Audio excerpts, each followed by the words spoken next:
I have a sense of awe when I come to Winterhome. It was my first year at Garden Marlborough that I first met this garden.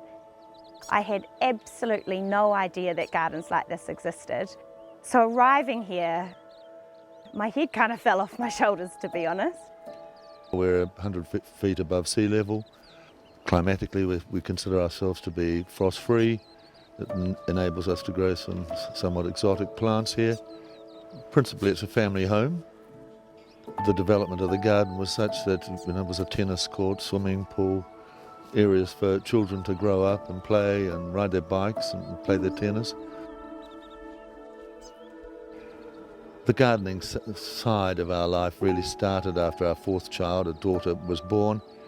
That's about 38 years ago. And then Sue, who was a real worker, she, with the aid of an aerial photograph, sat on her desk with a ruler and a pencil and drew a plan for a garden.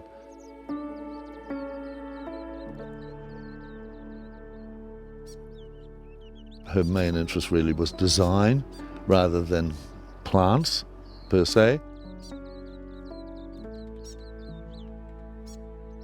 I think Sue was really inspired by Russell Page and his book, The Education of a Gardener. That was like her Bible.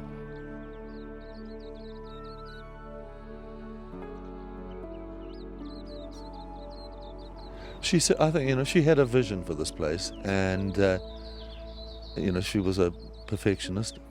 The work side was never an issue.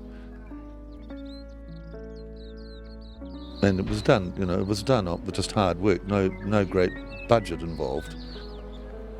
Yeah, I guess it was just she had a vision.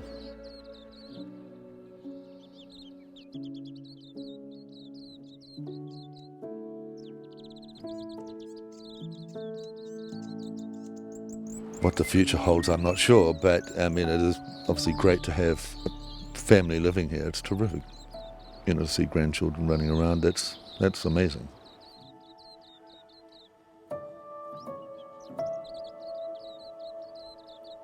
It's been an absolute privilege to come back here and live here and to have my children grow up here. It's just a little boy's paradise. It's magic, really. You couldn't wish for anything better. So I feel really lucky. Every time we came home there was something new in another area, but we were also a big part of doing that development with Mum and Dad. So, and that was cool, we enjoyed that. And I guess from that to now, being the guy that is doing most of the work, you sort of have appreciation for what it takes, but also an understanding of how Mum and Dad wanted it to look. Well, don't be afraid to experiment. Express yourself, really. What's perfect in a garden situation? Every garden is so different. So, what appeals to one person may not appeal to another.